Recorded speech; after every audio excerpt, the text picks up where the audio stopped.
to see you, Jesse Taylor. Thanks for having me, Charles.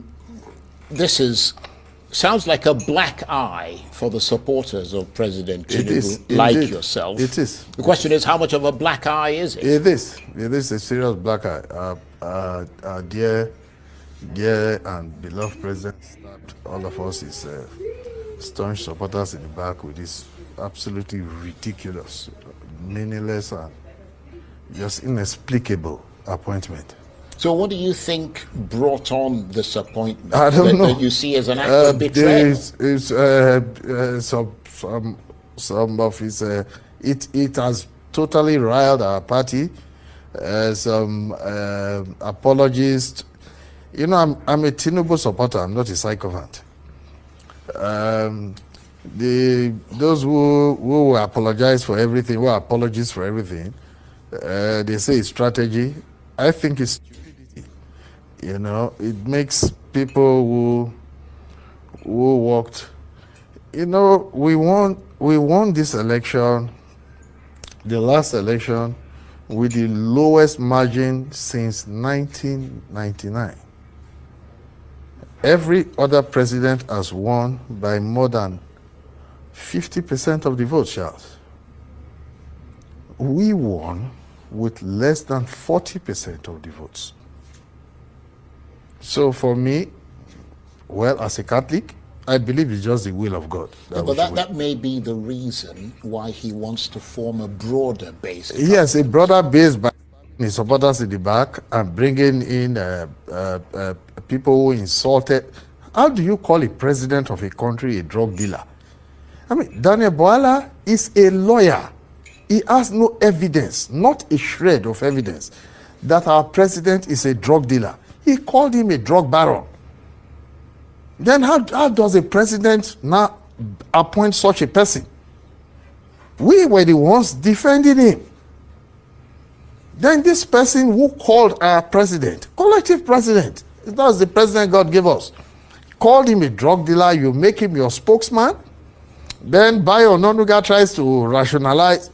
It's just ridiculous, Charles. I mean, what is your main gripe? Is it that Mr. Boala's appointment is bad for the president's image and his PR, or is it that the jobs are being taken away from Mr. Tinubu's supporters who campaigned for him, like yourself, and being given to people like Mr. Boala who campaigned against him, or is it both? First of all, not all of us want appointment. Not all of us need appointment.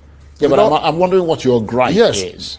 Right. It's just the insult that our president seems to take us for granted. He does not feed us. I've never gone to Tinubu's house to sit and start waiting for him to give me anything. Never. There are those who do that. Not all of us do that. Some of us just love, and for me, in fact, I even like the president as if he's a family member. I don't know why, you know, and that is why it's really, really hot. That my president just behaved as if he can anyone in the back, disgrace anyone, humiliate anyone. I mean, I don't trust him anymore. I'm sorry, I don't. Right. What I'm wondering is whether this response from you is a full-scale reprisal, because, I mean, if it was, you'd probably renounce your support for the president. No, I still support my president. Well, you said you don't trust him anymore. That's a form of renunciation. Yes, but he's still my president. But if it was a full-scale sort of reprisal, you would probably also resign from the APC. No, I won't. So this is more of a calibrated response. Yes, but our party is our party. I can't remember the name. My president, right or wrong, that's not my philosophy. But I still support my president. It's just that it's clearly, totally misguided, and it's just doing things that he thinks things will help him in 2027, and I was on a. We are, you know, you are not member. You are not a politician, so you won't be members of such platforms. Somebody said that it is strategy, and I said no, it's stupidity.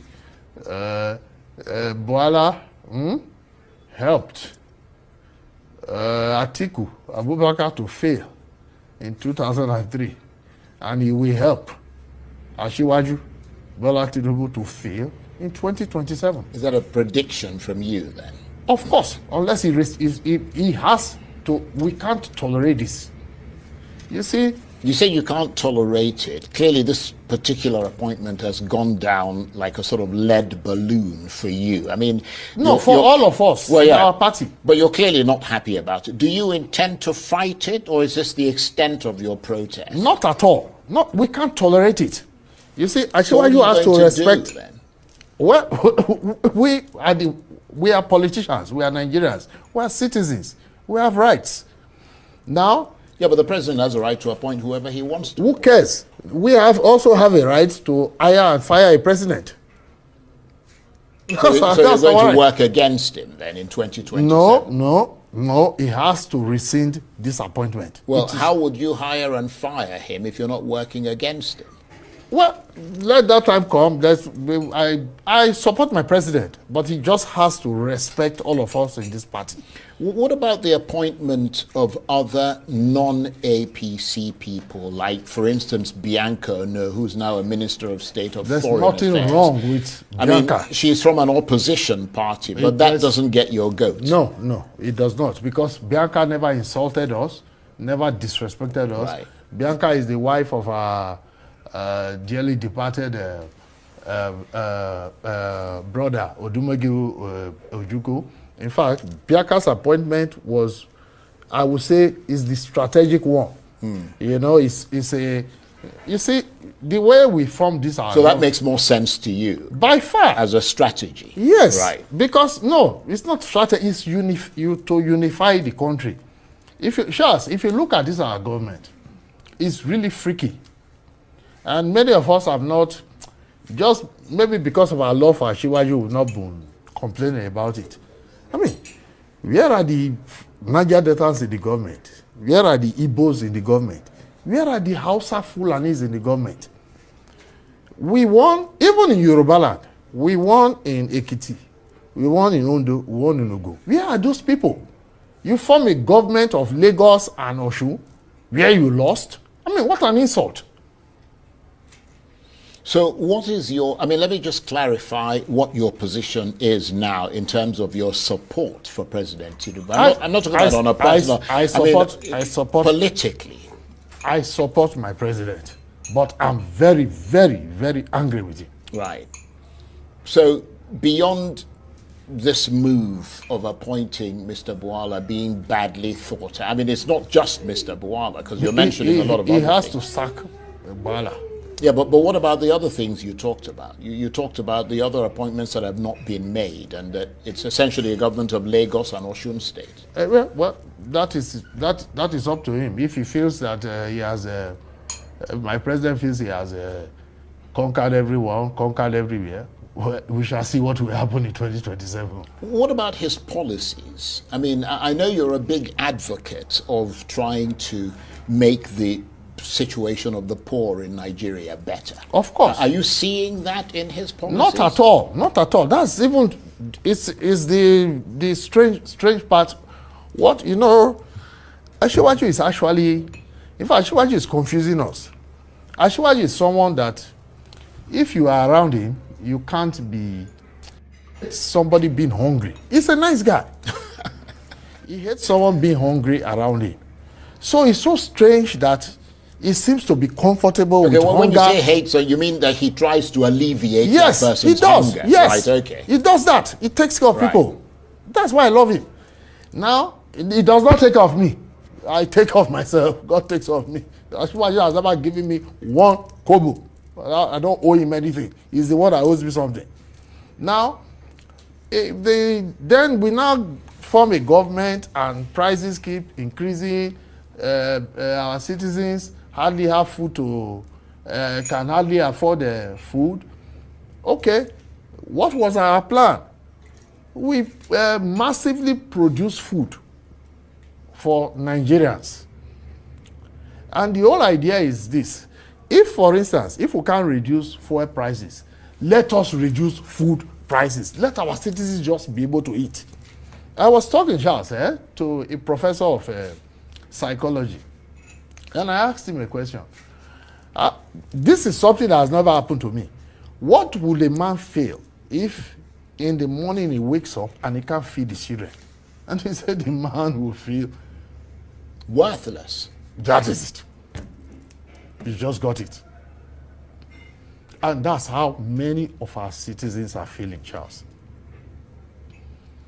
And then we buy cars, 250 million naira. We wear wristwatches, 200 million naira. We can't take tractors to villages. They called us Agbadorians during the election. And okay, you call us Agbadorians, you will eat the Agbado. When you eat the Agbado, are you not an Agbadorian with us? No plan, nothing. Nothing. I don't know, those two guys he put in Ministry of Agriculture, I don't know, they have no plan to feed anybody, perhaps other than themselves. In fact, it's a disgrace, and I'm not sorry to say. So just returning to the issue of Daniel Bwala, do you think there could be political ramifications for the president that it's likely to cause more serious political ripples going forward, or you think it's just going to play out? No, it won't play out. This one, Achiwaju has gone too far. He has insulted us enough. Seriously. He's really insulted. I'm still a Baptist. I don't know why I love him. He has insulted us too far. This one will not play out.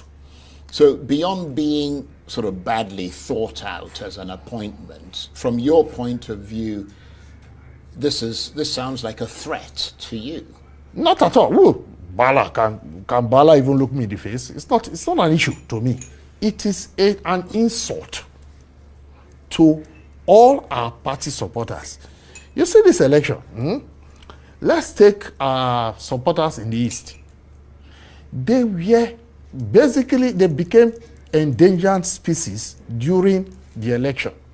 They still supported us. They still supported Achiwaju. What has Achiwaju done for them? How do you run a government like that? What has Achiwaju done for Niger Deltans? What has he done for Hausa Fulani? They voted for us. What has he done for the Middle Belt? Nothing. So if he gave you an appointment now, I will reject it. I don't trust him anymore. Right. So I just support him. I just love him, but I don't trust him anymore. But to see you, Jesse Taylor. Thanks for having me, Charles.